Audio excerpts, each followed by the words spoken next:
패널 저희 전문가 네 분을 모셨고요.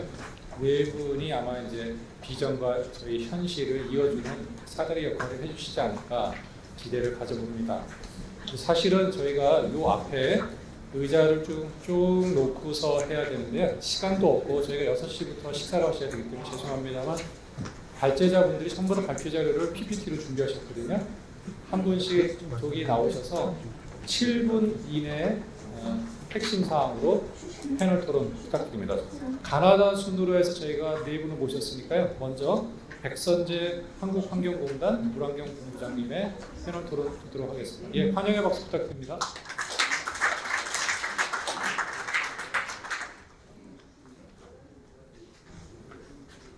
안녕하십니까. 저는 한국환경공단 물환경본부장 백선재입니다. 아까 차관님이나 원장님도 말씀하셨듯이 이렇게 평소에 개인적으로 만나뵙기 어려우신 국내 최고 이렇게 전문가분들 앞에서 토론자로 이렇게 하는 줄 알았으면 저도 아까 저기 차관님한테 저도 안 한다고 그럴 걸 하는 마음이 많이 지금 들고 있습니다. 제가 이제 물 분야를 맡고 있어서 이제 그 물 분야 발전 방향과 전략 이런 거를 간략하게 이렇게 보고 드리는 걸로 이렇게 하겠습니다. 말씀드릴 순서는 이제 국내 물 관리 여건과 전망, 그다음에 어떤 물 관리의 패러다임이 좀 바뀐다 이렇게 보고요. 이제 패러다임이 어떻게 변하고 있는지 그런 걸 말씀드리고, 그다음에 저희 회사에서 이렇게 보는 물 분야 전략, 그다음에 우리나라가 세계로 진출하려고 그러면 어떻게 전략을 포지셔닝 해야 되는지 이런 부분에 대해서 이렇게 좀 말씀드리겠습니다.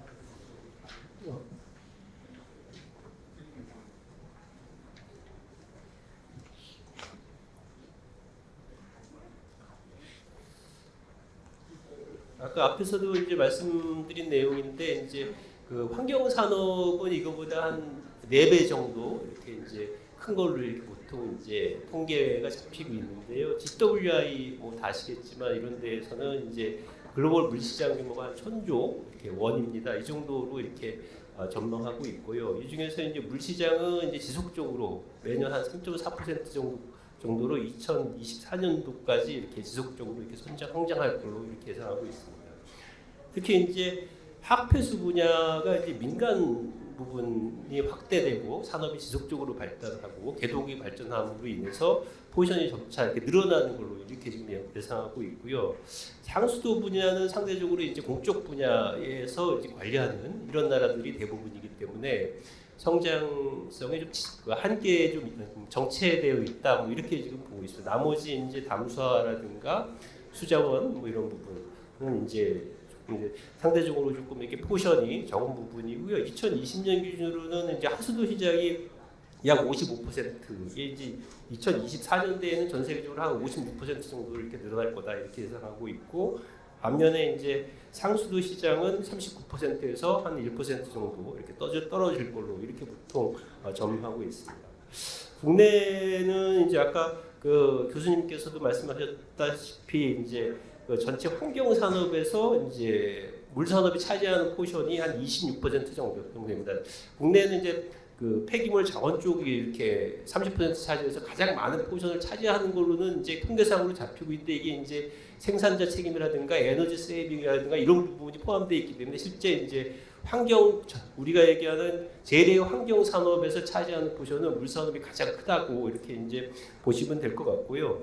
이제 물 산업 사업 개수는 이제 그 건설업을 동사하시는 부분이 한 50% 정도 이렇게 차지해서 건설업 부분이 많은 반면에 매출액으로 보면 이제 물산업 관련 제품 제조업이 한 54% 정도 차지하고 있습니다. 그래서 제품 제조업이 그나마 우리나라 물산업 명맥을 유지하고 있다 이렇게 이제 보시면 되고요. 이거는 이제 물산업 수출액으로 보면 90% 가까이 이제 제품 제조입니다. 그래서 수출하는 부분에 있어도 제품 제조를 담당하시는 업체에서 기여하는 바가 크다 이렇게 이제 볼 수도 있는데, 전체 매출액 대비해서 이제 수출액 포션을 보시면은 5%도 안 됩니다. 그래서 이런 아마 산업 분야가 국내에 흔치 않은 이런 분야이긴 한데, 상당히 이제 기술적으로 또 시스템적으로 좀 우리가 개선해야 될 여지가 많다 이렇게 이제 볼 수 있는 데이터가 되겠습니다.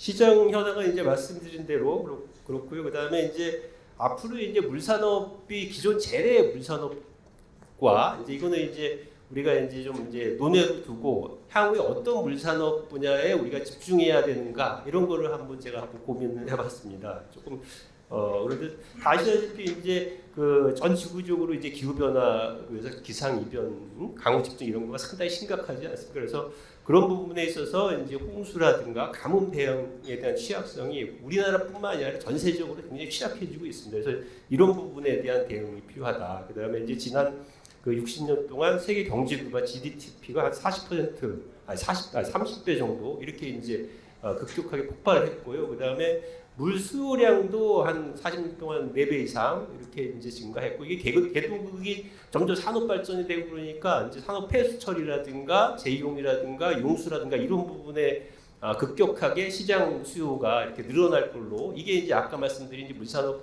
그 성장 전략 그 전망하고도 이제 그 연관되는 그런 이제 데이터가 되겠고요. 이래서 이제 한 세 가지 정도가 우리가 이제 미래를 대비해서 아니면 올해부터 이제 준비해야 되는 분야다 이렇게 지금 생각하고 있습니다. 첫째는 이제 우리 물산업에도 이제 탄소 중립과 기후 변화 대응성을 향상시켜야 된다 이런 이제 말씀을 드리고 싶고 이거는 이제 말씀드렸듯이 홍수라든가 강우에 대한 대비, 어떤 기술 개발, 산업 분야의 어떤 특성 이런 거가 필요하고 그 다음에 잘 아시는 저에너지, 그 다음에 고효율 운영 방식, 그 다음에 신재생 에너지 등 이런 부분들에 대한 어떤 산업 등이 필요하다 이렇게 보고 있고요. 그 다음에 이제 한국에서는 이제 통합형 물관리가 이제 제도적인 측면에서 2017년부터 이렇게 정비가 돼서 이루어지고 있는데 산업 분야에서는 이제 통합형 물관리가 뭐야? 산업 분야에서 사실 체감하기 쉽지 않은 이런 이제 좀 어떤 네이밍이 돼버렸는데 어쨌든 저는 그게 이제 유역 통합형 이제 물관리라고 보고 있습니다. 그래서 유역 통합을 할 수 있는 유역 통합에서 물관리가 이루어질 수 있는 기술, 산업, 뭐 그다음에 시스템, 뭐 기술 그런 것들이 우리가 육성해야 될 필요가 있다 이렇게 보고 있습니다. 다음 마지막으로는 이제 그 디지털리제이션 아까 이제 교수님이나 여러분들이 말씀드렸는데 21세기, 22세기의 화기는 이제 기술의 융합이지 않습니까? 그래서 물 분야에서도 IoT, ICT를 활용한 어떤 스마트 물 관리가 필요하다. 이걸 이제 세 가지 패러다임에 대응한 대응 방안으로 이렇게 이제 볼 수 있고요. 이거는 이제 여기 오신 여러 그 전문가분들이 더 잘 아실 건데 우리나라 이제 그 물 정책의 변화입니다. 그래서 90년대 이전에는 이제 낙동강 패널 사건을 이제 대표되는 어떤 이제 사후 오염 처리 뭐 이런 그다음 개별법의 출범 그래서 이제 물 관리의 시작 시기고요. 그다음에 2010년도에서 2020년도까지는 이제 소위 말하는 이제 그 4대강 이제 하천 정비 이걸로 대별되는 어떤 물 관리의 고도화의 필요성 이런 것들이 어떤 주요 화두로 이렇게 이제 대두되던 그런 시기고요. 그다음에 2020년부터 이제 신정부가 들어서면서 이제 포커싱하는 거하고도 좀 이렇게 일맥상통하는 걸로 저는 생각합니다만은 탄소 중립, 그다음에 재난 관리, 그다음에 물산업 육성 이런 부분이 향후 우리나라 물산업, 물관리의 주요 화두가 돼야 되지 않나 이렇게 보고 있습니다. 시간이 빨리빨리 해야 되기 때문에 제가 조금 급하게 넘어가시는 거 좀 양해해 주시기 바랍니다. 그래서 이제 제가 이제 공단의 물본부를 이렇게 담당한 거는 이제 얼마 안 되는데 이제 이 공단의 물본부의 어떤 그 비전 이런 거 포커싱을 이제 시대적 변화에 맞춰서 한 4가지 정도 이렇게 정리해봤습니다. 이게 이제 이런 분야가 잘 공단뿐만 아니라 사회적으로 잘 이렇게 연계가 돼서 네트워킹이 확충되고 저변이 인프라가 확충되고 그런다고 그러면 국내 물산업도 또 물제도 또 물 쾌적성 뭐 이런 것도 자연스럽게 이렇게 발달할 수 있을 거다 이렇게 봐서 이 부분을 이제 소개시켜드리는 거고요. 그다음에 이게 이제 첫 번째는 이제 물 인프라의 기후 변화 대응력을 향상하기 위한 업무에 이제 집중할 계획이고요. 두 번째는 이제 그 유역 물순환 체계 구축에 힘쓸 예정입니다. 세 번째로는 이제 물순환 관리를 위한 디지털 관리를 뭐 대폭 이렇게 도입할 예정이고 물 관리에 있어서도 ESG를 구현할 예정입니다. 물론 이게 이제 공단이 이제 환경부 산하기관이기 때문에 그 환경부 정책 지원하는 거나 정부 정책과도 이렇게 부합되는 쪽으로 저희가 이렇게 방향성을 잡을 예정이고요. 구체적으로 이제 사업별로 이제 좀 설명을 드리면 이제 물관리 전 관리도 이제 하천 통합 아까 말씀드린 이제 유역 통합 컨셉을 이제 물관리에 지금 도입하고 있는 그런 이제 그림이고요. 저희가 그 폐수나 이제 하수 배출부터 이렇게 수질 원격 감시 체계, 그다음에 하천 수질은 국가 수질 관리 특종망, 그다음에 그 사고거나 수질 오염 사고나 이런 수질 오염 시에는 수질 오염 방제 정보 시스템, 이게 이제 환경부 정보 시스템을 대행해서 이제 운영하는 이제 시스템들인데, 이런 시스템들을 강화하고 관련된 기술들을 고도화하고 국산화하고 있는 작업들을 뭐 지속적으로 이렇게 좀 진행 중에 있습니다.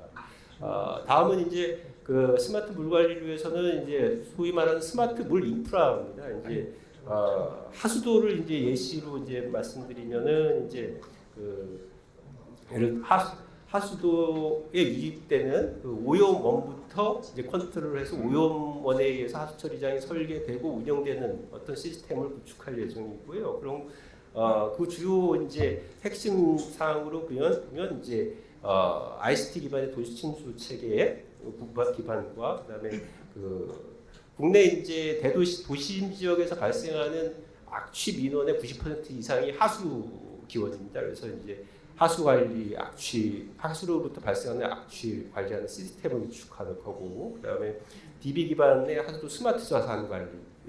요거를 한다 그러면 이제 하수도에 들어가는 1년 그 유지 관리가 저희가 한 20조 이렇게 봅니다. 근데 이제 그런 비용을 뭐 자체적으로 모델링 해보니까 한 70-80% 세이브할 수 있는 걸로 이렇게 나타나고 있거든요. 그래서 이런 부분, 그다음에 지능형 하수도 정보 빅데이터 플랫폼을 구축하는 이런 것들을 이제 소위 말하는 이제 스마트 물 인프라 구축하는 어떤 모델로 이렇게 삼고 있고요. 시범 사업으로는 한 15군데 정도 이렇게 지금 수행 중에 있고요. 이 시범 사업이 이제 뭐 잘 되면은 아마 그 환경부와 본부하고 이렇게 협의해서 국가적으로 이렇게 보급 확대하는 걸로 이렇게 계획하고 있습니다. 다음은 이제 건전한 물순환 체계 구축을 위해서 이제 기후 위기에 대비한 탄소 중립 사업을 지속적으로 이렇게 추진하고 있고요. 그다음에 하수 재이용이나 빗물 같은 어떤 대체수 자원 이런 부분에 대한 사업도 지속적으로 확충하고 있습니다.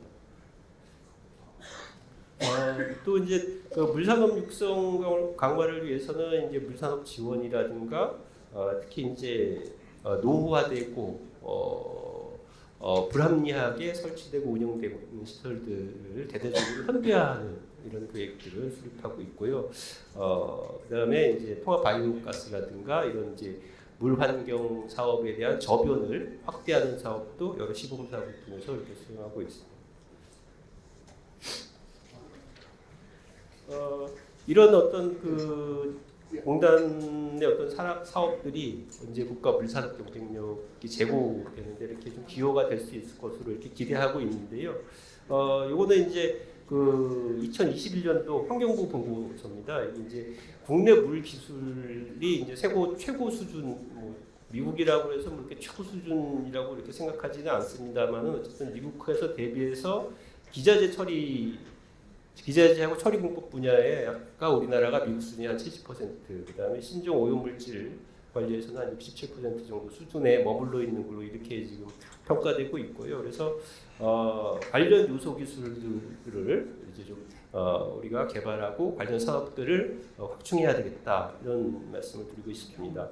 기자재 처리 공법 부분에서는 이제 고효율 에너지 기자재, 그다음에 이제 진환경 물관리 기술에는 IT라든가 BT를 융합한 그런 기술들, 그 다음에 이제 신종 오염물질에는 조류라든가 바이러스 제거하고 관리하는 이런 기술들, 그 다음에 재해에 대비한 여러 가지 이제 물기술들이 육성된다고 하면 2026년도 기준으로는 이제 우리나라 국내 물산업이 선진국에 많이 근접하는 수준으로 갈 수 있지 않느냐 이렇게 이제 판단하고 있고요. 이렇게 된다고 하면 이제 이제 정부에서 그 드라이브를 걸고 있는 어떤 물산업의 해외 진출 이런 부분도 많이 해결되지 않겠나 이런 기대를 하고 있습니다. 물론 이제 기술뿐만이 아니라 여러 가지 아까 말씀하신 이제 어떤 펀딩 시스템이라든가 그다음에 어떤 공공 분야와 어떤 민간 분야의 협력 뭐 이런 부분이 반드시 필요하고요. 그다음에 물산업이 이제 이게 국가 기반 산업 중에 해외에서도 대부분 그런 나라들도 마찬가지예요. 그게 한 국가 기반 산업의 중에 하나이기 때문에 이렇게 이제 정부나 이렇게 저희 공무원가 좀 과감한 어떤 그 장기 로드맵, 장기 플랜 이런 것들도 좀 필요하다고 보고 있습니다. 이상 간단하게 시간이 많이 없어서 이렇게 빨리 말씀드렸습니다. 죄송한 마음이 좀 있습니다. 네, 감사합니다. 자, 이어서 두 번째 패널 토론자로는 한국무역협회의 국제무역통상연구원 장현숙 박사님을 초청해서 하도록 하겠습니다. 정 박사님 7분 부탁드립니다. 네, 방금 소개받은 한국무역협회 장현숙입니다.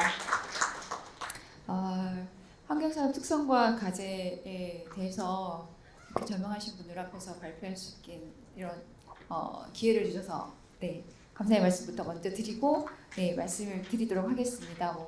여기 보면 거의 제가 막내인 것 같습니다. 제가 이 분야에 얼마를 있었습니다라고 말씀드리기가 민망할 정도인데 그래도 현장에서 기업들을 지원하는 업무에서 그 환경산업에 종사하시는 분들을 많이 만나뵀던 경험들을 공유할 수 있는 자리로 생각을 하고 말씀드리도록 하겠습니다.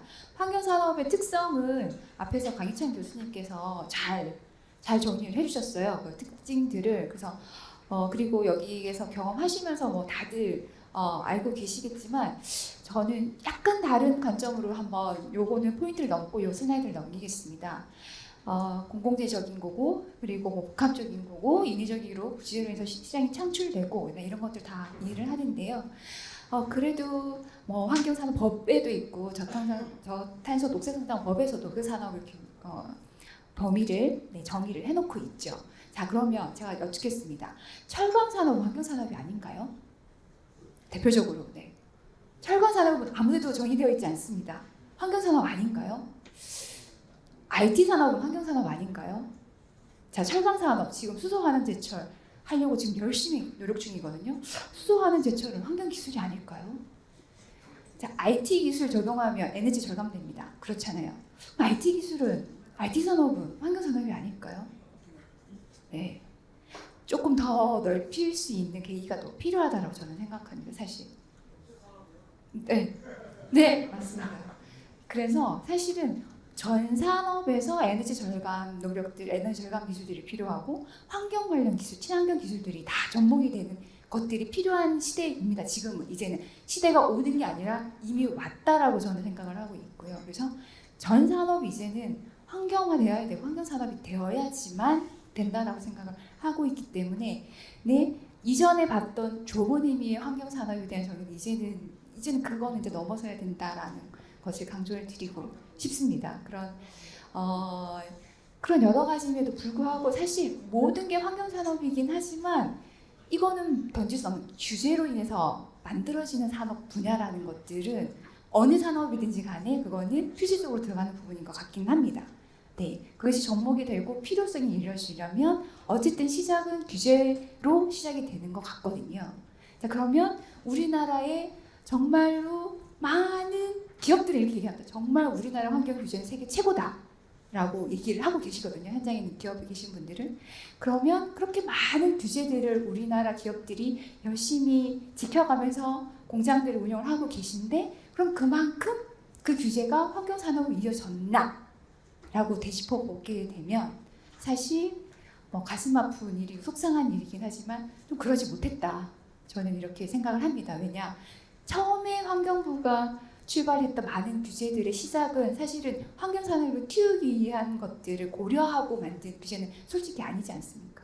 지금 저희가 이 환경시장이 커지고 전 세계적으로 이게 돈이 된다, 시장화되면서 사실은 이것이 시장으로 보이기 시작하고 산업으로 보이기 시작을 한 거지 처음에 저희가 규제를 만들고 환경적인 걸 접근했을 때는 거기까지 미치지 못한 규제들이 아직도 많이 되고 있다. 그런 측면에서 전반적으로 저희 지금 환경부에서 시행을 하고 있는 각종 규제들이 과연 산업 발전으로 연결되고 있는 것인가에 대한 심도 깊은 고민이 좀 필요한 시점이 아닌가라는 생각이 듭니다. 예를 들면 몇 년 전에 그 공장에 대교연 배출구에 자동 대기 배출 장치를 달도록 규제화를 시켰습니다. 그러면 그 자동 대기 배출 다는 기계를 만드는 우리나라 국내 기업이 커야 되잖아요. 제가 그 추정을 해봤거든요. 하나도 안 컸더라고요. 다 중국산으로 기업들이 다 수입을 해서 거기 다 달았더라고요. 너무 안타까웠습니다. 우리나라 규제를 하는데 우리나라 공장에 설치를 하는데 결국 중국산들이 다 들어오는 거예요. 왜 그러냐? 우리 업체한테 물어봤습니다. 좀 우리나라 거 좀 사주면 안 되냐 물어봤습니다. 우리나라 거 안 됩니까? 그게 아니고 당장 급하게 들어와야 된다. 왜냐 규제가 오랫동안 유럽은 오랫동안 우리가 이거 할 거다. 너 준비해라. 라고 뭐 10년 계획을 발표를 하죠. 방향이 이렇습니다. 이거 규제할 거다. 그리고 공표를 하죠. 의견 수렴을 합니다. 기간이 오래 걸립니다. 그 규제를 도입하겠다라고 하고 한 4, 5년 걸려요. 진짜 실제로 보면. 그러면 기업들이 준비를 합니다. 이걸 하려면 뭘 해야 되고 뭘 해야 되고. 근데 우리는 규제를 빨리 도입하는 거예요. 그럼 그걸 만들고 이제 찾아야 돼요. 그럼 저렴한 걸 찾을 수밖에 없는 거죠. 이게 할 시간 개발하고 그거를 만들어가지고 국산화시키고 이런 시간적인 걸 주어지지 않는다라고 또 이렇게 말씀을 하시더라고요. 그런 사소한 것들에 대한 것들을 다 고려가 되어 있는 규제가 필요하지 않나라는 생각이 들거든요. 그런 측면에서 정책 인프라 측면에서 이 규제가 환경산업 발전으로 이어질 수 있는 정말 면밀한 체계가 지금 필요하다는 생각이 들고요. 그리고 단기간 내에 사실은 성과가 굉장히 어려운, 이건 뭐 너무나 자명한 사실이니까 안정적인 단계에 이르기까지 좀 지속적으로 장기적인 시그널을 기업들한테 계속 줄 필요가 있다. 규제든 발전이든 지원이든 뭐든 그런 정책적 인프라가 필요하다라는 생각이 들고, 기업 경쟁력 시점에서도 기술 개발이나 생산 시스템 효율화 이런 것들 전 산업에서 필요한 관점이다라는 것들을 업체에게 계속 인식시키고, 환경부에서 환경산업, 환경업체들 모집을 하면 사실 정말 환경 하시는 분들만 모집을 하시거든요. 그러시지 마시라는 거죠. 철강업체도 부르시라는 거죠. IT업체도 불러서 그래야지 이게 용복합이 되지 않겠습니까? 그래서 기업들, 업체의 자생력을 제고시킬 수 있는 방안들을 같이 논의를 해야 된다. 그리고 기업들도 사실은 고민해야 되죠. 제품을 조금 더 고부가 가치화 시킬 수 있는, 환경을 접목시키면 당연히 고부가 가치화가 됩니다. 더 높은 가격으로 팔 수가 있게 되는 제품화가 되는 거죠. 그렇게 인식 개선할 수 있도록 교육하고, 그 다음에 그거를 할 수 있는 인력을 제공하는 것들이 필요하다라고 생각을 합니다. 교육부에서 할까요? 교육부에서 환경 관련해가지고 인력을 키워가지고 제공해 줄 수 있는가를 들여다보면 참 안타깝습니다. 학교에서 공부를 안 시키고 있더라고요. 환경부에서라도 열심히 그런 거 관련해가지고 교육부에다가 요청을 드려서 이런 인재들이 커 나갈 수 있도록 해야 된다라고 생각을 하고, 또 더 나가서 당장 기업들한테 필요하니까 그런 인력들이 제공될 수 있도록 해주셔야 될 것 같습니다. 더불어서 계속 과제만 말씀을 드리네요. 숙제만. 지금 현재 우리나라의 환경산업은 수준이 1, 2, 3, 4, 5단계 중에 어느 정도에 와 있다라고 보시는지요? 이게 어디 선에 계시냐에 따라 약간씩 다를 수 있을 것 같기는 한데, 제가 사실 요 단계를 보고 한 10년 전에는 한 3단계 정도에 머물러 있다라고 개인적으로 그렇게 판단했습니다. 그럼 지금은 우리가 4단계에 와 있을까요? 제가 선뜻 4단계에 와 있습니다라고 자신있게 말을 못하고 3.5단계 정도인 것 같다. 저 개인적으로 이런 생각이 들거든요. 중고급 기술 활용과 기술 지식 집약적인 것까지는 아직은 안 된 것 같다는 생각이 들고, 환경 규제도 규제 강화 선진 기술들 도달했지만 아직은 이제 환경 창조 분야 요원한 것 같고, 고급 기술 아직 세계 시장 진출도 아직 아닌 것 같고, 그래서 한 3.5단계 정도지 않을까라는 생각이, 하루빨리 4단계를 넘어서 5단계로 돌파를 해가지고 가야 되지 않나. 그럼 우리가 이런 단계 정도 머무르고 있는 상태에서 지금 현재의 해외 진출 전략은 어떻게 해야 되고 5단계에 가기 위한 전략은 어떻게 해야 되는 고민이 필요할 것 같습니다. 이 환경산업명, 철강, IT 이런 거 제외하고요. 지금 앞서 논의되었던 강 교수님 지적하셨던 거, 그다음에 차관님 발표해 주셨던 올해 20조 원의 수주 목표, 20조 원 정말 꼭 달성하셨으면 좋겠습니다. 20조 원. 거기에 대부분은 사실은 이런 대규모적인 플랜트 사업일 거라고 짐작이 되고 있습니다. 네. 환경 사업으로 산업으로 해외 진출을 할 때 시작은 전부 다 플랜트 산업이잖아요. 물 산업도 그렇고 재생에너지 산업도 그렇고 상하수도 네, 폐기물 처리, 폐수 처리, 하수 처리 다 대부분. 네. 그럼 플랜트 공사에 있어서 수주 활동이 있어서 제가 그 업체들을 만나본 우리 기업들이 부족한 게 뭐냐 들여다봤더니 그 프로세스에 있어서 가장 필요한 것이 PMC였습니다. 우리의 기업들은 트레이닝 되는 게 밑에 보시면 국내는 사업 발굴하고 사전 예타하고 FS하고 하는 단계가 설계사랑 형태인 발주처가 대부분 합니다. 왜냐 공공사업이 많기 때문이에요. 우리 국내 환경시장은 환경부에서 하시는 거죠. 뭐 상하수도 공사 발주 다 사업 발굴하고 기본적인 필요성 이런 것들 N 사업들은 대부분 공적인 사업이니까 공공기관에서 대부분 하신다는 거죠.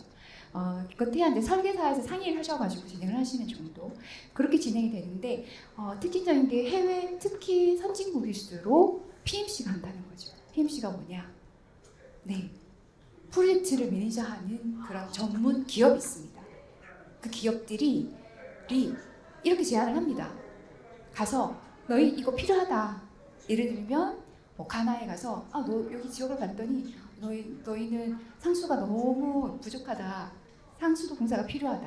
여기는 베트남으로 가서 너희 이 도시는 폐기물 처리가 지금 당장 필요한데 우리가 이 돈을 끌어서 너희한테 지어주고 20년 동안 관리를 해가지고 해줄 수 있다. 이렇게 제안을 하는 거죠. 그 제안을 하는 단계에 있어서 PMC는 EPC도 찾고 시공업체도 찾고 설계사도 찾고 다 연계의 컨소시엄을 구성을 해서 이미 다 사업을 제안을 하게 됩니다. 거기에 누가 들어가느냐? 자기가 속해 있는 자기가 친한 회사들이 들어가는 거죠. 이미. 예. 그렇게 해서 사업이 발주가 되더라고요. 우리는 어떻게 찾고 있느냐? 그 단계가 끝나고 난 다음에 기본 설계가 들어간 입찰 계약 단계에서 발주된 정보를 가지고 수준에 들어가는 거죠.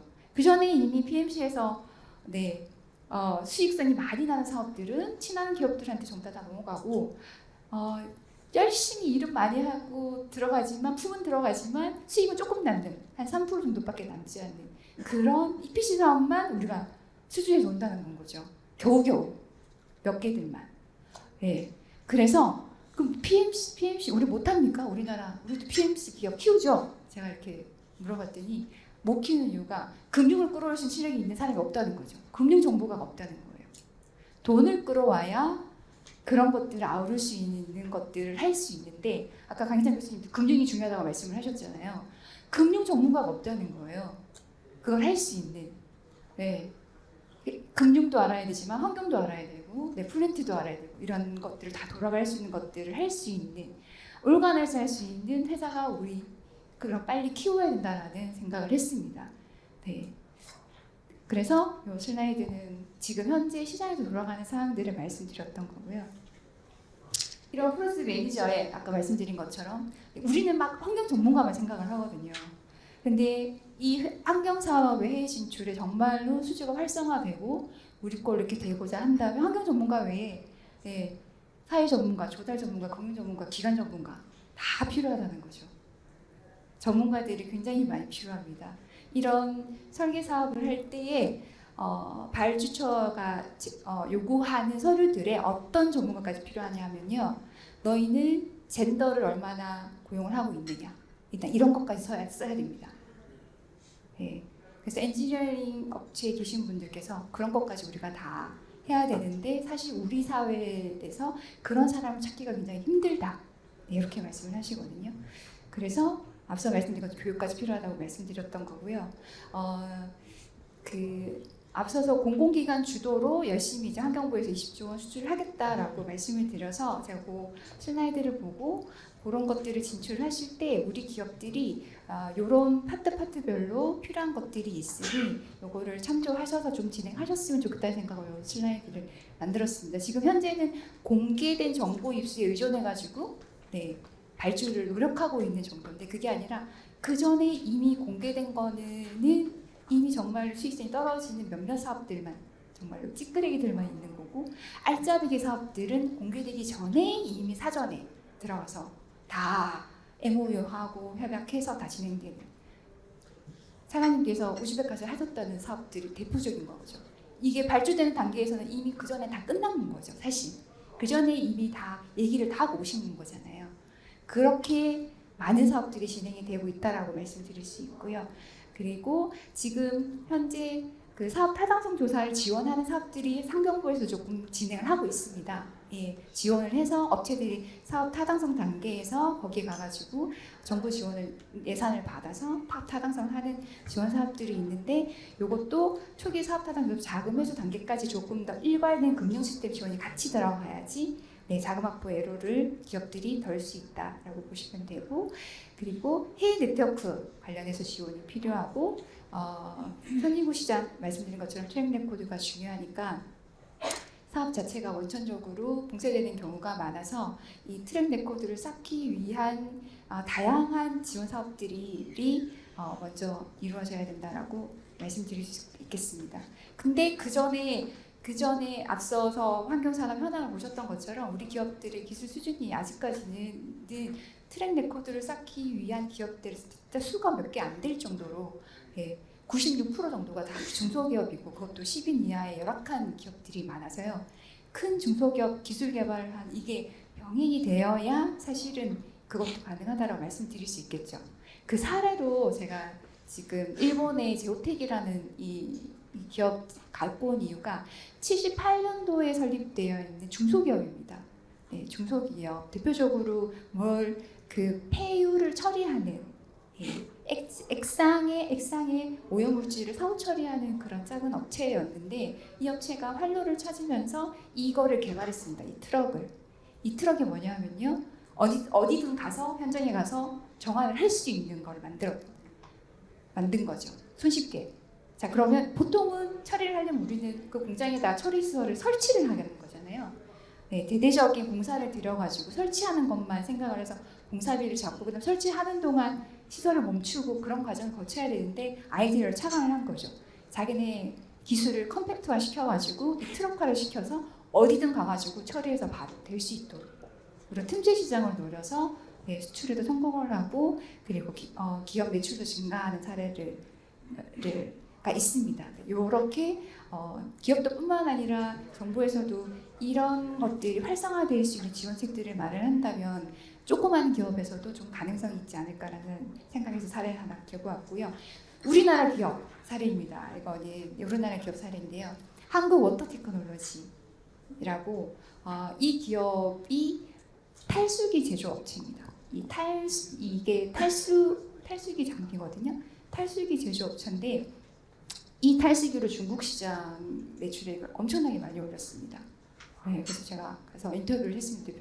어떻게 그 어렵다는 중국 시장에 성공을 하셨습니까?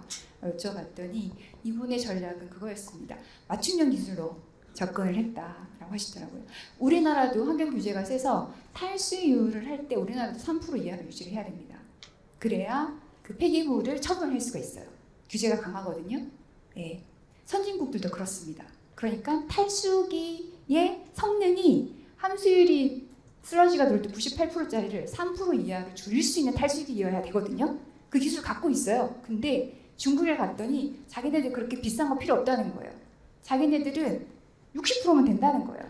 60%만 줄이면 버릴 수 있다는 거예요. 그러니까 3%짜리 그 비싼 거 필요 없어. 그 탈수기 말고 저 싼 거 60%만 되는 거 가져가 달라는 얘기를 하더랍니다. 그런데 그러면은 경쟁업체가 있지 않았나요? 선진기업들이 엄청나게 중국에 들어가 있다는데요.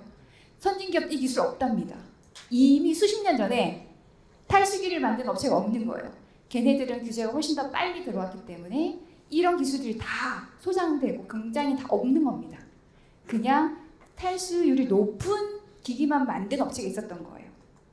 그래서 이 기업이 거기에 착안해가지고 자기네 공정을 60%만 만드는 탈수기를 만들어서 중국 시장에 수백 대를 수출을 했더라고요.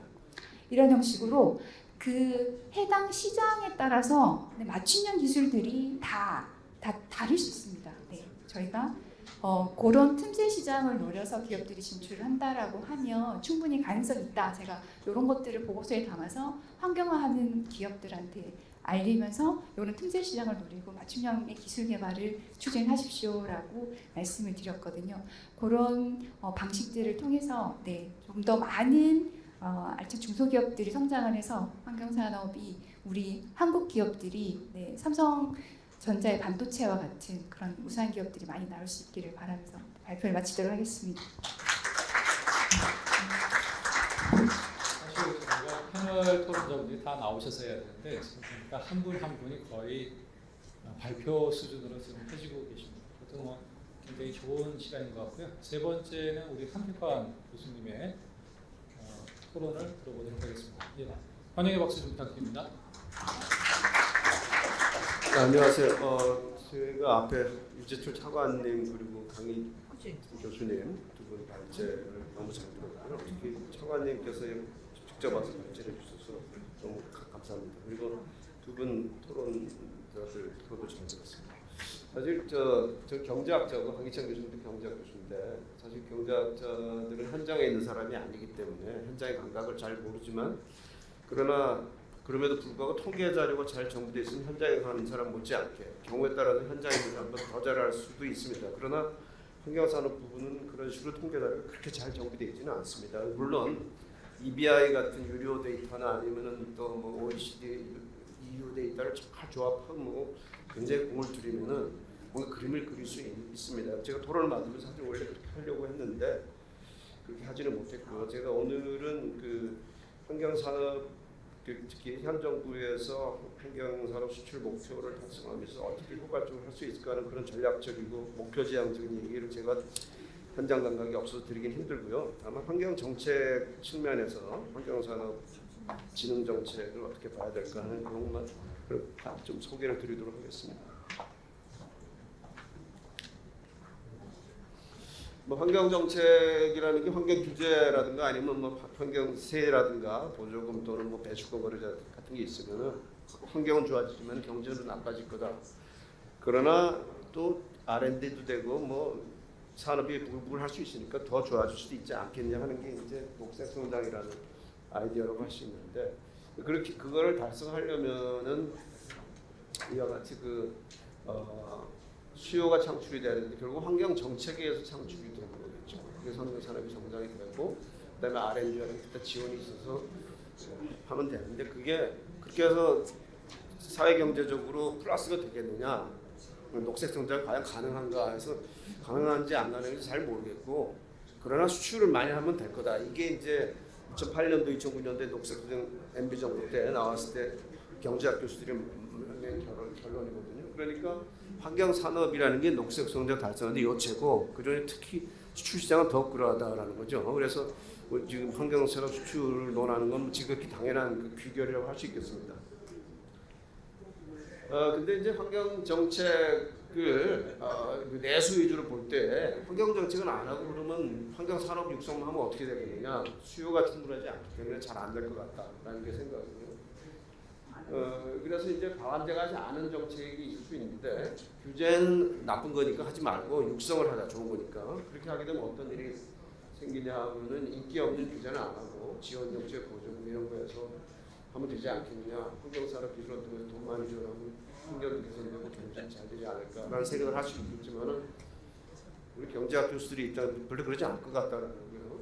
지금 예를 들면 뭐 이런 예를 들 수가 있죠. 수질 배출 기준을 잘 안 하면서 하루에서 정수 처리장 많이 만들어서 하자 하면은 바다로 들어가는 COD나 BOD 총량은 비쌀지 모르지만 좋은 정책들은 돈도 더 많이 들고 더 나쁘다 이렇게 보고 있습니다. 이거를 환경 포퓰리즘이다 볼 수 있겠는데 근데 그렇다고 하더라도 사후적으로 기술도 발전하고 산업도 발전해서 환경도 좋아지게 만들 수 있다면 뭐 차선 정도는 되지 않을까 생각할 수 있겠습니다. 그래서 근데 지금까지 앞에 건 내수 중심 얘기했고 수출을 고려하면은 아주 모든 사람이 다 좋은 그런 일이 가능할 수 있겠죠. 그래서 수출 시장을 고려할 때는 내수 위주로는 규제는 별로 세게 안 하면서 다른 나라 선진국 중심의 규제 세게 한 걸 이용을 해 수출 많이 하면은 공도 자꾸 알도 먹고 있지 않을까 하는 생각을 해볼 수 있고 실제로 이게 프리 라이딩이죠. 말하자면은 한국이 환경 규제 정책을 강화하지 않고서도 선진국의 수출 지금 한국도 이미 선진국이 됐지만 수출을 해서 그렇게 할 수 있지 않겠는 생각을 해볼 수 있습니다. 사실 한국이 실제로 그랬다라고 평가받고 있습니다. 이 아까 차관님께서 이 지표를 언급하셨는데 이건 항목별로 보면은 이 사우스코리아가 지금 점수가 ESR는 이게 환경 얼마나 잘했냐면 ESR이고 XP는 내추럴 캐피탈 인바이러먼털 뭐 그런 건데요. 이 점수는 낮아요. 근데 이쪽이 조금 높은 편입니다. 상대적으로. 이건 뭐냐면 환경으로 해서 돈 버는 거. 그리고 환경으로 해서 사회적으로 좀 잘 사는 거. 이거는 환경 노력은 좀 덜하는데 환경 드라이브에 의해서 창출된 시장을 잘 써먹고 있는 나라다. 사실 환경 수출이 감소했다고 하고 있는데 사실은 그건 환경 산업이라는 걸 본 거는 그런데 녹색이나 이런 뭐 배터리라든가 뭐 전기차 다 포함시키고 오히려 늘고 있죠. 그죠? 그러니까 한국은 거기에 그 과실을 먹고 있는 나라다라고 평가됩니다. 이미 2008년도에 그런 나라로 예측이 됐었어요. 이미. 중국이라든가 한국은 녹색 성장이 가능한 몇 안 되는 나라인데 그게 어떻게 가능하냐면 프리라이딩을 통해서 가능할 거다 이렇게 본 거죠. 그래서 다시 이제 돌아가면 그래서 이제 효율성 측면에서 그 규제를 안 하고 지원 정책 R&D는 좋은 것 같지만 기술 별로 전망 없는데 R&D 막 집어넣어서 하는 것이 결과도 좋지 않다라고 보는 거고요. 그리고 환경 R&D, 환경자 들어가지, R&D 들어가지, 보조하지, 규제 안 하니까 좋은 얘기는 다 들었지만 사실 나쁜 거거든요. 이게 규제 안 하는 거 R&D 하는 거는 그래서 저 보면은 뭐 이런 것들이죠. 이 아까 얘기했고요. 이것도 아까 지금 말씀한 부연 설명한 겁니다. ESR 뭐 이런 거. 효율적 자원 이용과 자연자본들은 상대적으로 다른 나라보다 성장이 낮은데 이건 높습니다. 그래서 이제 한국은 사실은 그래서 결국은 환경산업 수출 정책을 하면은 녹색 산업 수출 정책을 하면은 전 세계적으로 현재는 지금 미약하지만은 많은 시장 점유율을 가져갈 포텐셜이 있는 나라로 평가되고 있는 것이죠. 포텐셜은 있지만 아직 실현되고 있지 않을 뿐이죠. 그래서 이제 사후적으로 바람직할 수도 있다. 효율성이라는 말은 환경 경제 효율성, 환경 보존하고 경제도 좋은 그런 그 종합적인 측면에서 효율성, 후생 측면에서는 바람직하지 않음에도 불구하지만 결과적으로 시간이 지나면 좋을 수 있는 것은 환경규제 정책을 해서 수요를 창출하고 환경산업 발전의 수출 이런 유형이 아니라 지원을 일단 하고 규제는 좀 살살하고요. 수출 및 내수성 진출해서 기술 향상 달성하고 대기업화해서 나중에 사후적으로 국내 환경도 개선하는 이런 것들도 뭐 나쁘지는 않겠죠. 잘하면 굉장히 잘해야 되고 다시 말해서 아까 말한 산학관 혁명 체제가 매우 정교하게 아까 프로젝트 매니지먼트 얘기하셨는데 그게 굉장히 잘 되면은 바람직할 수 있을 것이다. 다시 간단히 말해서 박정희 시대처럼 수출 산업 하듯이 환경 산업 수출을 환경 정책을 만들 때부터 환경 정책에서 환경 개선뿐만 아니라 거기에 창출되는 환경 산업까지 염두에 두고 환경 규제를 한 아까 장 부장님 말씀하신 것처럼 그렇게 한다면은 잘 될 수 있을 것 같다. 그러나 이제 무임승차에 비판받는 거는 이제 좀 받을 수 있지 않겠냐는 겁니다. 그래서 환경 규제 정책을 통해 내수를 창출하고 동시에 환경 정책과 법제 및 컨설팅 서비스 등등을 통해서 해외 수출 창출하는 방식이 바람직한데 이럴 때는 아까도 말씀드렸듯이 잘 오케스트레이션 하는 것이 정말 정부와 산학관 및 협조가 굉장히 중요하다는 것이죠. 그런데 그럼에도 불구하고 기본적으로 환경 정책은 환경 보존이 주 목적이며 환경 산업은 그 달성하기 위한 수단이라는 기본이 더 중요하다고 생각합니다. 제가 2000년대 초반인가 그 정경련선에서 그 규제 개혁한다 그래서 환경 분야 리스트를 쭉 두고 다 웬만하면 없애는 걸로 해달라고 했는데 제가 거의 다 안 없애는 걸로 해서 굉장히 화를 내더라고요. 정경련에서. 근데 그 중에 어떤 게 있었냐면 화평법, 화관법 이런 건 뭐 다 없애버리자. 뭐 화평법, 화관법 없었죠. 유해물질 화학관련 그게 너무 세다. 그랬는데 나중에 화평법 화학이 생겼고 그게 이제 뭐 4, 5년 전에 망국법이다. 그래서 뭐 그 불소 불산가스, 불소가스를 우리나라가 일본에 의존하게 된 것도 헌통법 화관법 때문이라는 신문 기사가 나는데 그 전혀 말이 안 사실 거꾸로죠. 근데 그런 말이 안 되는 기사가 유력지에 커다랗게 나왔습니다. 합병, 파업은 망법인데 사실 그 반대죠. 그렇게 규제를 엄밀히 해서 까다롭게 해서 기술 개발을 유도하는 측면이 더 강한 것이라고 봅니다. 그래서 지금 그 또 하나는 현 정부에서 환경부가 규제부서가 아니라 산업부처 또는 가치 창출하는 그런 부처라고 하면서 이제 비슷한 환경 규제 개혁 몇 가지 리스트가 쭉 있었는데 그것이 잘 되면 모르겠는데 17년 전에 그런 것을 또 다시 하는 게 아닐까 이제 우려도 되는 것이죠. 그래서 환경부처가 규제부처가 아니라 산업부처가 돼야 한다는 식의 표현은 본말의 전도로 제가 한자로 썼습니다. 본말의 전도라고 생각하고 따라서 환경부는 환경정책하는 부서지 산업정책하는 부서가 아니다라고 제가 생각을 합니다. 그래서 이건 그렇게 생각하고 요즘은 합병법, 화관법 과거의 사례도 있었고요. 또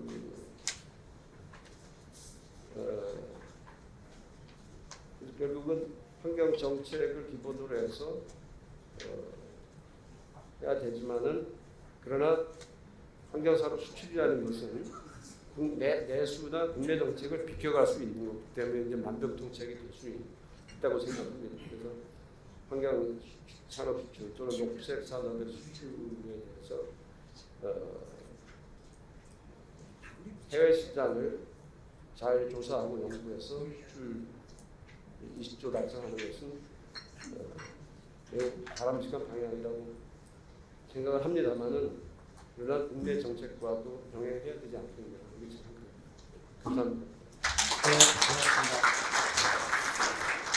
네, 오늘의 마지막 패널 토론은 현장에 계신 그 SK 에코플랜트에 제가 보니까 갑자기 그 이상한 변호사 우영우 이름이 생각납니다.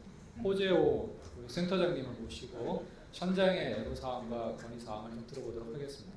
예, 격려 박수 부탁드립니다. 네, 안녕하십니까. 예, 네, 센터에 제가 센터장은 아니고 저희가 이제 에코랩 센터 밑에 이제 저희가 임원이 5명이나 있는 굉장히 큰 조직입니다. 저희가 기술 조직인데 사실 저기 SK 에코플랜트를 많이들 아실 것 같긴 한데 혹시 모르시는 분이 계실까봐 사실 SK 에코플랜트는 SK 건설의 이제 재작년에 2년 전에 이제 저희가 이제 종합 환경 회사로 도약을 하겠다. 그래서 이름을 사명을 바꿨고요. 사실 SK 건설은 저의 첫 직장이었습니다. 제가 23년 전에 이제 학교를 졸업하고 SK 건설에 입사를 해서 일을 하다가 그때만 해도 이제 우리나라의 이제 터키에 시작할 때였습니다. 근데 아무래도 환경 산업이 기존에 이제 다른 도로나 이런 교량이나 이런 쪽 인프라보다 이제 규모가 작다 보니까 회사에서 이제 우선순위에 좀 밀려서 좀 환경 산업이 좀 사업부 쪽이 좀 약화됐을 때 저는 이제 미국에 가서 한 20년을 이제 일을 하다가 이제 어느 날 또 전화를 하나 받았습니다. 이제 SK 건설이 다시 환경을 할 건데 올 마음이 있느냐. 그래서 저는 아주 기쁜 마음으로 다시 이제 한국에 들어와서 이제 SK 건설에서 일을 하게 됐는데 제가 그러다 보니까 좀 이 영어도 안 되고 한국말도 좀 서투르고 좀 말이 이상합니다. 발표하다가 좀 막히는 부분이 있더라도 좀 이해해 주시기 바랍니다. 그래서 저는 오늘 앞서서 너무 열띤 그 발표를 해주셔가지고 참 제가 이런 말씀을 드려도 되나 싶을 정도로 어떻게 보면 좀 앞서 말씀해주신 것들의 서포팅 자료 정도일 것 같은데요. 저는 이제 기업의 입장에서 기업에서 그러면 우리가 그러면 환경 산업을 앞으로 수출을 해야 된다, 뭐 글로벌라이제이션 해야 된다 이런 얘기를 했을 때 그러면 우리가 뭘 한번 봐야 되냐 봤을 때 이제 글로벌 탑티어 워터 회사들은 과연 어떤가 그 모습들을 이제 한번 정리를 한번 해봤습니다.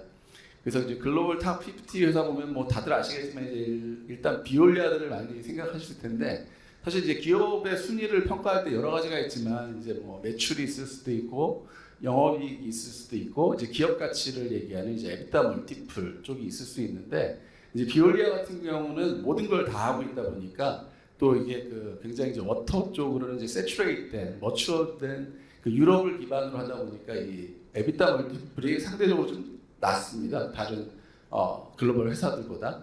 그래서 이제 저희가 좀 분류를 해봤습니다. 이게 그냥 운영하는 회사하고 이퀴먼트 시스템 기술 회사하고 뭐 어떤 차이가 있냐라고 봤을 때 일단 기본적으로 기술 회사들의 에비타 멀티플이 훨씬 높다.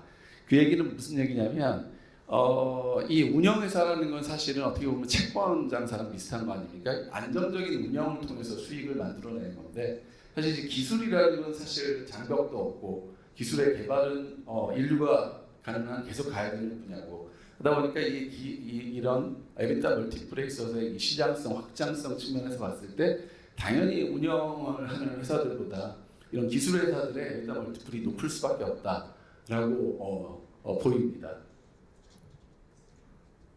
그래서 이제 자일램이라는 회사를 좀 봤습니다. 자일램이라는 회사 이제 아시는 분도 많이 있으실 텐데 사실 자일램도 굉장히 오래된 회사입니다. 사실 이게 유럽에 한 50년 전에 펌프 회사부터 시작을 한 건데 근래 들어서 이제 여러 이제 오존 발생기나 여러 회사들을 인수를 했고 그러면서 이런 이퀴먼트 기반의 기술을 하다가 이런 이퀴먼트들의 효율성을 높이기 위해서 많은 이제 이런 IT 회사들, 디지털 모니터링이나 이런 회사들을 계속 또 모았습니다. 그쪽으로 개발을 하다가 결국 이퀴먼트의 효율화 그걸 넘어서서 결국은 시스템까지 다 아우르는 그래서 에보쿠아를 저번 달에 1월 달에 9.5조를 주고 이제 인수를 해서 이제 워터 쪽에 있어서 어떻게 보면 이제 기술의 대표 주자는 이제 자일램이다라고 볼 정도로 이제 시스템, 이퀴먼트부터 그러니까 요소 기술부터 해서 시스템, 모니터링까지 온 분야를 이제 다 아우르는 그런 큰 회사들이 됐고 결국 여기서도 보면은 이런 회사들이 결국 몸집을 불려 나간다. 그러니까 많은 이제 조그마한 회사들도 있지만 결국 그 회사들이 자생적으로 클 수도 있지만 그 회사들이 서로 뭉치고 또 더 큰 회사들에 협조하고 그러니까 이게 100% 저희가 지분 투자하는 경우도 있지만 어떤 경우는 사실 이렇게 좀 느슨한 얼라이언스 형태가 될 수도 있거든요. 그래서 기업 간에 서로 뭉쳐서 좀 규모를 키우는 그런 모습들을 저희가 볼 수가 있고 그다음에 이제 다나워 코퍼레이션은 사실 많이 생소하실 텐데 이 다나워라는 회사는 그 밑에 보면은 많이 눈 익은 하크나 트로잔 그다음에 폴워터 이런 회사들을 갖고 있는 회사입니다. 그러니까 이 회사는 어떻게 보면 다나워 같은 경우는 약간 지주회사 개념이겠죠. 그러면서 그 밑에 이제 글로벌 탑 티어의 이런 요소기술 회사들을 갖고 있고 그 매출을 보면 한 4조, 4조 정도 됩니다. 그래서 에비타율도 한 20% 이상이 되고 그래서 결국 이러한 기술 회사들의 그 높은 그 영업이익과 그런 글로벌 프레젠스를 갖기 위해서는 규모를 좀 키워야겠다 이런 모습들이 지금 보이고요. 그다음에 이제 아메리칸 워터를 좀 한번 봤습니다. 대표적으로 요즘 가장 그 핫한 미국의 이제 운영 회사입니다. 우리나라도 이제 그 합해수 시장은 이제 다 민영화가 됐지만 차이점을 보자면 이제 우리나라는 이제 다 위타 운영의 시작인데 사실 미국은 이게 다 완전 민영화는 아니지만 그러니까 여전히 각 카운티나 주별로 이제 워터 커미셔너가 있어서 그 레이스는 이제 조절이 되지만 컨트롤이 되지만 이 실제 빌링까지 다 하는 겁니다. 이 회사에서 자기가 어셋을 오운하고 오퍼레이션하고 빌딩하고 그러다 보니까 그게 운영의 혁신이 들어가고 그러니까 본인들의 그 어떤 운영 노하우, 운영의 혁신들이 여기서 일어납니다. 그래서 그런 모습들을 또 한번 말씀을 드리고 싶었고요. 그러면 이제 한국의 환경산업이 그동안 어땠느냐라고 보면은 어떻게 보면 이제 우리나라는 좀 그 전 세계적으로 보기 드물게 짧은 시간 안에 인프라들을 갖추다 보니까 저희는 이제 EPC 위주의 좀 많이 포커싱이 돼 있었다. 그러다 보니까 EPC 위주의 어떤 공법 개발이나 이런 것들, 그다음에 EPC 위주의 이제 대기업 쪽으로 포커싱이 돼 있었는데 그러다 보니까 이제 소재 부품 장비 쪽에 이런 것들을 다 이제 중소기업의 영역이 되다 보니까 이런 어떤 종합적인 역량들이 좀 떨어지고 또 이런 기술들이 개발이 됐다 하더라도 아까 앞에서도 말씀하셨지만 이렇게 워낙 이제 보수적인 시장 여건에서 이것들을 바로 써주는 쪽도 없고 그래서 이런 어떤 실증의 기회도 없고 더더구나 이제 글로벌화하기에는 이런 역량들이 많이 부족한 현실이었습니다. 그리고 수요자 입장에서도 아까 말씀드렸듯이 이게 단순히 위탁 운영이다 보니까 어떤 운영의 혁신보다는 어떤 일상적인 데일리 오퍼레이션 쪽에 많이 포커싱이 돼 있었다. 그래서 그런 것들을 이제 근래 들어서 보면은 이제 정부 주도의 이제 플랫폼, 저희가 이제 물클러스터 플랫폼도 있고 그런 다양한 어떤 정부가 제가 보기엔 그런 어떤 그 모멘텀을 제공하기 위해서 많은 분야에서 좀 노력들을 하고 계시고 그런 게 이제 어느 정도 이제 저희가 제 생각에는 좀 저희 그 모멘텀은 이루어졌다. 그럼 이제 앞으로 어떻게 가야 될 것이냐. 우리가 이 환경 사업을 정말 글로벌라이제이션 하기 위해서는 그럼 이제 저희가 어떻게 보면 가장 잘했던 분야는 어떻게 보면 EPC 분야일 겁니다. 근데 EPC도 어떻게 보면 이제 경쟁력이 좀 떨어지고 있는데 그러면 그걸 어떻게 이제 저희가 특화해 나가는 것이냐 했을 때 이제 앞서 두 분께서도 말씀하셨지만 이런 EPC도 기존의 이제 단순 EPC보다는 어떤 개발과 연결된 개발형 O&M과 연계되고 또 이런 PPP 프라이빗 퍼블릭 파트너십을 통해서 좀 수익성이 보장될 수 있는 그런 프로젝트들 위주로 가야 되고 그런 의미에서 이제 저희 SK 에코플랜트에서는 이제 유럽에서도 이제 PPP 사업들을 좀 하고 있습니다. 노르웨이에서도 하고 있고 영국의 실버타운 터널도 하고 최근에 그 차나컬레 그 교량도 준공을 했고 그래서 결국 그런 이제 큰 규모들은 이런 어떤 정부의 그 도움 아래 이런 PPP 산업으로 EPC는 좀 특화를 해야 될 것 같고 그다음에 저희가 이제 중소기업의 영역으로 좀 여겨졌던 이 테크놀로지를 갖다가 어떻게 보면 글로벌 탑티어의 회사로 키우기 위해서는 이런 것들 이큐먼트 기반의 그 기술 상품들을 좀 빌드업해서 이거를 제가 보기에 중요한 건 이제 브랜드와 그다음에 또 덩치를 키우는 거 이런 것들이 굉장히 중요하다고 봅니다. 그런 측면에서 저희가 이런 그 좀 규모를 키울 수 있는 그 아까 앞서서도 말씀하셨지만 좀 중견기업, 대기업에서 이런 것들을 묶어서 좀 키울 수 있는 그런 기반들이 만들어져야 될 것 같고 그다음에 O&M 분야에서도 결국은 이제 운영의 혁신은 결국 그 오너십이 중요한 것 같습니다. 그래서 그 오퍼레이션 하는 입장에서 어떻게 그 오너십을 가지고 적극적으로 운영 혁신을 할 수 있게 할까 그런 모티베이션을 만들까 그런 걸 좀 고민을 해야 되지 않을까 생각이 듭니다. 그리고 이제 마지막으로 결국 이런 환경 산업이 지속적으로 성장을 이제 하기 위해서는 중요한 거는 이제 사람입니다. 사람. 근데 이제 보면은 미국 같은 경우에는 그 제일 똑똑한 사람들이 가는 곳이 이런 뭐 컨설팅, 엔지니어링 컨설팅 회사나 이큐먼트 회사들을 많이 갑니다.